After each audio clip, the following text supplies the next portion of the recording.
Thank you for tuning in to another edition of Not Church, where we encourage people to think.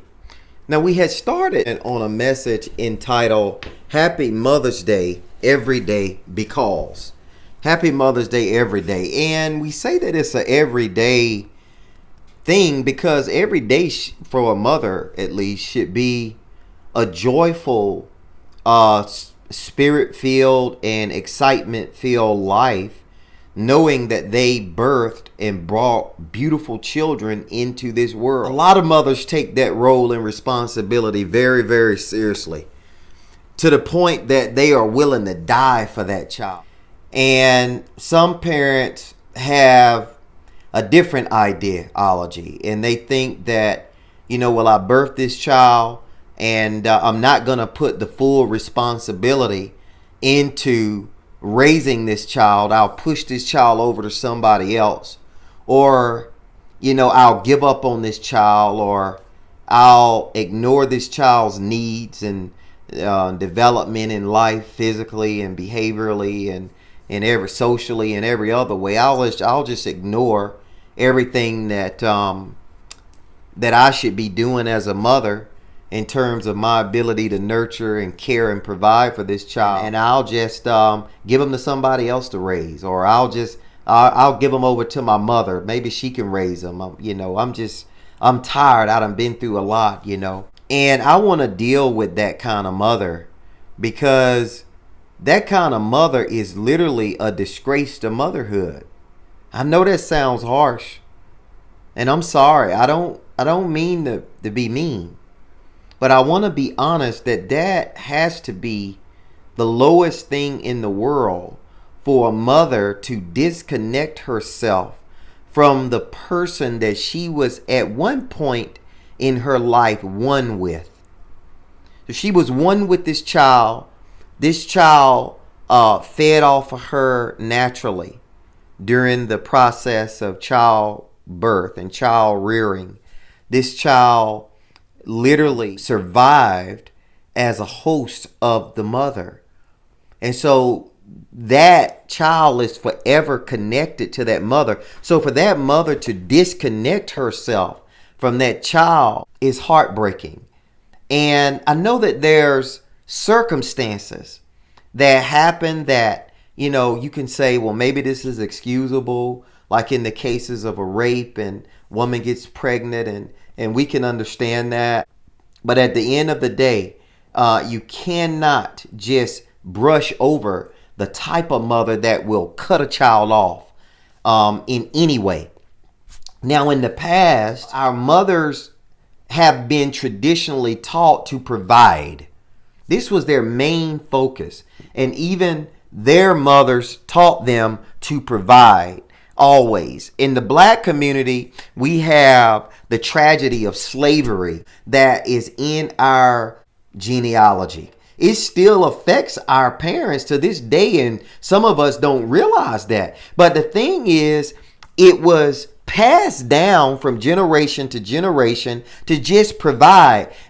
But we left out the emotional connection, because, we thought that as long as I'm taking care, put a roof over this child's head, feed this child, clothe this child, that should be enough, But I want to challenge that thinking. I don't think that's enough.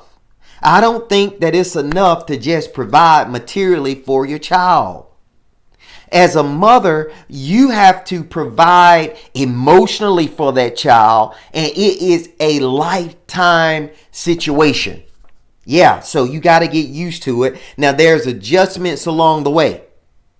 We used to just blame the children and say, oh, this child is just hard-headed. Oh, this child don't listen. But we've learned that the child is a product of us. So therein lies a certain amount of responsibility that we must take concerning the things that we placed and put into that child, whether bad or good. We have to, as parents, and I'm talking to mothers, but I'm also talking to fathers too, we have to assume our right place and our responsibility in our children's lives, because no other race of people is going to do it for us. The whites are not going to do it. The Hispanics are not going to do it.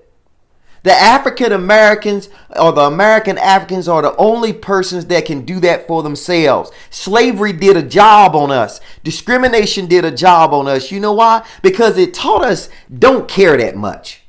It ripped some of our children from our lives, and our ancestors' lives, and it sold them to the next family, and it split our families up, and it caused us to have a don't care attitude in terms of emotional connection with our children. And we have to get that back, mothers. And you have to be the forerunners in that. It's the mother that is the nurturer, the comforter of the home.